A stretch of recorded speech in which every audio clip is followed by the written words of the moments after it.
उस दिन वह बार बार अपने हाथ में बंधी घड़ी को देखता और यही सोचता कि या तो दिन बहुत लंबा है या फिर उसकी घड़ी धीमे चल रही थी। पर उसकी बेसब्री तो ऐसी कि उससे इंतजार ही नहीं हो रहा था कि कब ये घड़ी शाम के 4 बजाएगी। उसकी एक्साइटमेंट का लेवल भी अलग ही था, ऐसा कि सुबह जल्दी उठ गया अलार्म बजने से भी पहले और स्कूल भी जल्दी पहुंच गया। क्लास में बैठकर उबासियां भी ले रहा था तो टीचर ने 2-3 बार टोका भी, पर वह तो एक अलग ही दुनिया में था। उसके लिए वह दिन बहुत बड़ा था।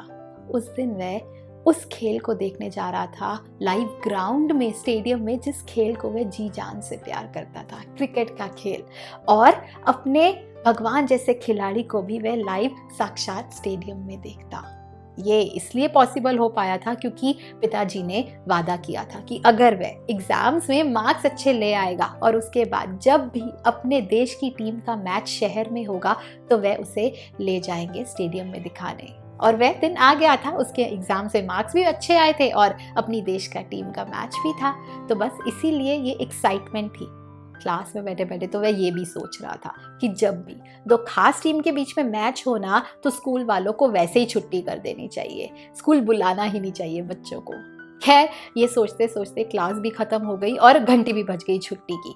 वह भाग के अपनी साइकिल की तरफ गया। उसने फुर्ती से पैडल को पैर मारा और साइकिल अपने घर की ओर बढ़ा दी।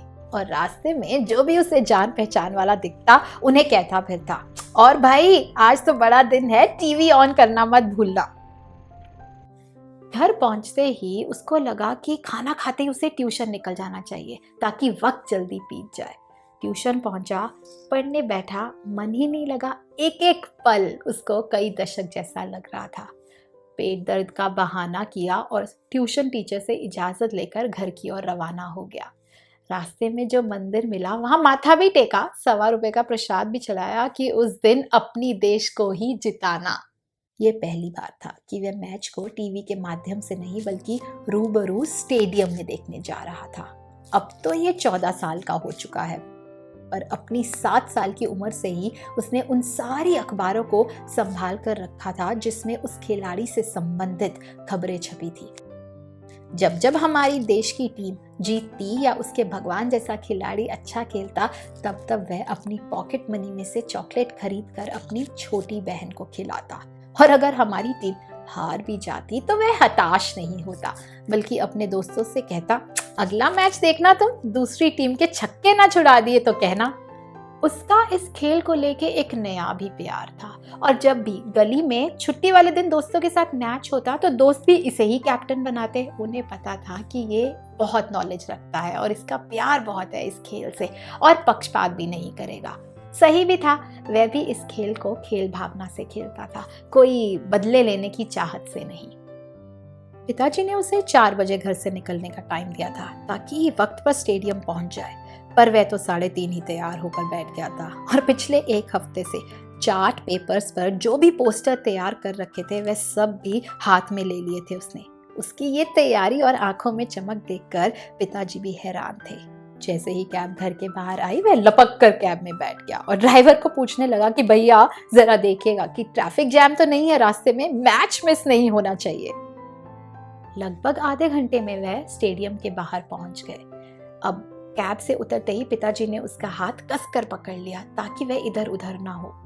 इतनी लंबी लाइन और इतना ज्यादा भीड़ देख के उसकी आंखें भी चौंक गई थी, पर एक अलग ही मजा आ रहा था उसे।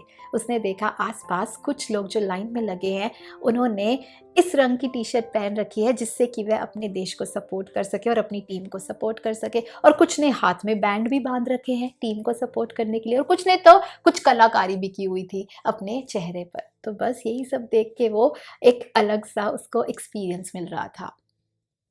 तकरीबन 20 मिनट बाद जब उसने पहली बार स्टेडियम में कदम रखा तो उस भावना को शब्दों में बयान करना आसान नहीं होगा।